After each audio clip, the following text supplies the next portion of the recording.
Hey, what is up guys, my name is Slikk, and I'm back again with another video, and in this one I'm going to be reacting to a video that a lot of people have asked me to watch and give me their thoughts on and that sort of thing, so I figured that I would share it with those of you that have yet to see it. Feel free to watch the video for yourself. I'll link it in the description below. It is essentially a film trailer. It's a fan-made movie trailer for the Batman movie, and it's called The Batman, Under the Red Hood. So I'm assuming it's like a Red Hood movie is essentially the pitch for it.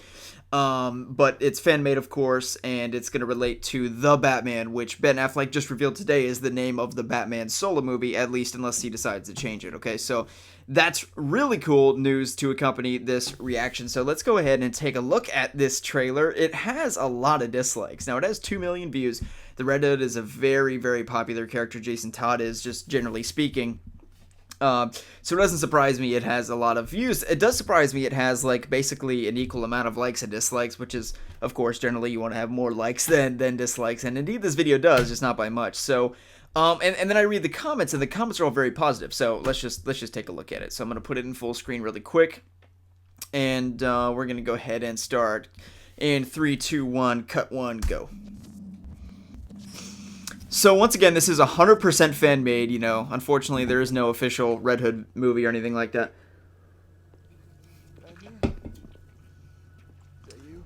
Batman's not coming to save you, Jason. Oh, wow. So we got some Arkham Knight stuff in here. It's been 6 months now, Jason. I think it's time to face facts. He's abandoned you, thrown you away like an unwanted puppy.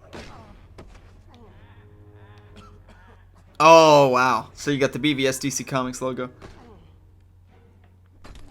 I do love Inner Demons playing in the background, which is the song from Arkham Knight. You know, I thought I'd be the last person you'd ever let him hurt.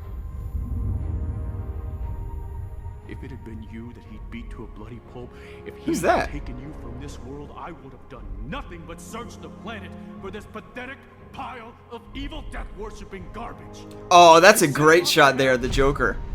Holy shit. Just won't allow for that. It's too hard to cross that line. This is what it's all been about. This. You, me, and him. Now is the time you decide. If you won't kill this psychotic piece of filth, I will. That's Red Hood monologue. You have to decide. Do it. Him or me. Decide. There's Barbara Gordon and Deathstroke. Why?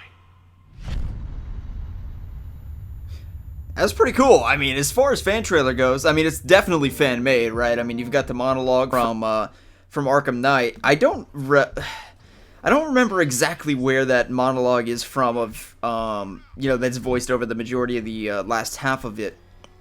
But usually, yeah, the comments say it's very good. Of course, the video does have a lot of dislikes, but I think it was very good. And the music, once again, for those of you that are going to ask, I was just reading a comment of somebody asking. It's Inner Demons from Batman Arkham Knight. It, plays over the scene where Batman is being transported to Arkham Asylum at the end of, spoilers, of Arkham Knight. And it also plays when Batman is putting the canisters into the neutralizing agent in the Ace Chemicals scene. Those are the two main moments, I think the only moments that song plays. It is easily the best of all of the Arkham soundtrack in terms of one particular track, in my personal opinion. So it was definitely a great pick. I think it fits Jason very well and the Red Hood story and everything like that. And, yeah, I really enjoyed it. I mean, yeah, definitely fan-made, right? I mean, just, like, random clips of Batman from BVS, and then you've also got, I thought actually quite powerfully the juxtaposition of Harvey Dent and Jim Gordon from The Dark Knight. I thought that scene worked really well. And that one shot that really sold me, I'm clicking on it right here, of the Joker with, like, his shirt off, you know, Leto Joker, which I usually hate. I always hate that imagery from Suicide Squad. There wasn't much of it, because he's only really in a few scenes, but, you know, I didn't like that much where he had his shirt off. It doesn't feel very Joker-like to me.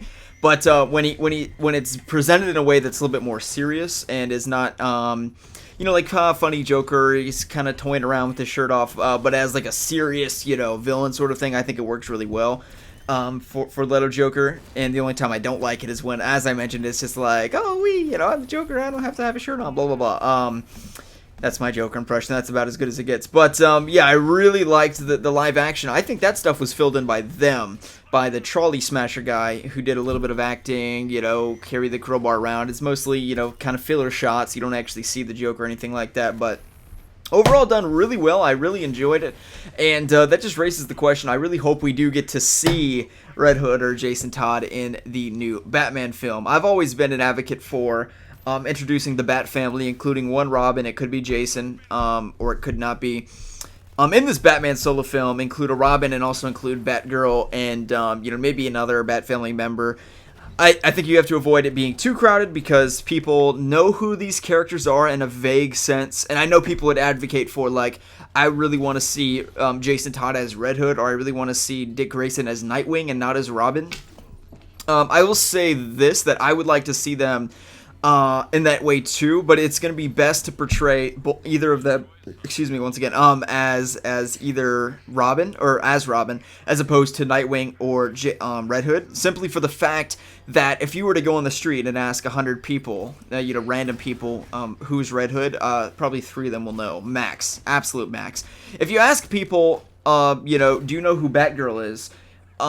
Probably 95 out of 100 people will be able to say, yes, I know who Batgirl is. And they may know nothing beyond the fact that it is the girl sidekick of Batman, but that's still better than nothing, right? That's still better than who's Nightwing. Very few people are going to be like, oh, he wears black and blue. He's the protector of Bloodhaven. You know what I mean? But if you say who's Robin, everybody knows Robin, 100 out of 100 people. And for Batgirl, everybody knows Batgirl too, to be frank about it.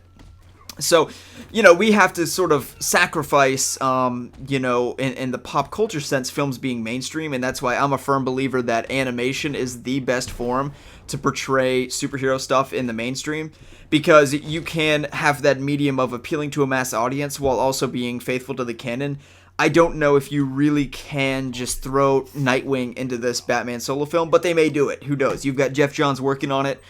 You can't put it past him, right? You never know. I'm just saying that don't be disappointed or be like, oh, I'm not watching it if Jason Todd's in it and he's not Red Hood, That's sort of a ridiculous position to have, because who would have thought 10 years ago we would be getting any of these characters on the big screen? Keep in mind, the Batman films from Chris Nolan were very good, but they're not, bringing the Bat family to life on a comic book screen. It doesn't even address Robin's existence until literally the last 2 minutes of the damn trilogy, okay? So let's all be thankful for what we have here and how this is, as great as the Nolan trilogy is, in my opinion, a step up as a comic book fan. The DCEU is doing something that we've never seen before with Batman, and that's really cool, and that's something that we can all be happy about and not, nitpick or anything like that. So I would really like to see the Bat family appear in this new Batman solo film, simply for the fact that we've gotten the Batman movie, we've gotten it so many times. The Batman solo film that WB probably wants to make, we've just gotten it so many times. I mean, Keaton, they tried the Bat family in 1997, and that movie was a wreck. Batman and Robin, it was called, and you have Batgirl in it, I guess, but it's not really Batgirl. I think her name's like, it's not actually Barbara Gordon. People are like, oh, Batgirl has actually been in a film before. I guess, not really. It's not really her, but, can they really do something other than just this Batman solo film where it's just Batman and Alfred and, this close-knit circle of Jim Gordon, the trifecta there? That's cool and all, but we've never seen a real Bat family movie. We've never seen it. Not once. Not a single time. And Batman and Robin doesn't count because that movie fucking blows. So, it just doesn't count. And that's what really interests me about this film. And I've said before, and some people don't like it very much when I've said this, but it's the honest truth, is that the Batman solo film right now is not my most anticipated Batman DCEU movie. I think it has to be Wonder Woman, probably. But it certainly can be. It really can be in that number one spot. It depends what type of movie they're making. If they're making another Batman solo film where it's just Batman and he's talking to Alfred, that's fine and dandy. We've seen that about 8 times, and that's not an exaggeration at all. That we've literally seen it almost 10 times in live action. But if you want to mix in the Bat Family, you want to have, Clayface or Deathstroke, which they are going to do, and have villains like that in the film, fighting alongside, Dick Grayson or Jason Todd and Barbara Gordon, then we're really talking. And then that's my most anticipated movie by far, not even close. As much as I love Wonder Woman and want to see her film because it's the first time we've ever seen her and we want to see her do, done right. It's just really interesting. It's going to be interesting what kind of movie they're making. And as I said, for me personally, that's what determines my hype levels for this film.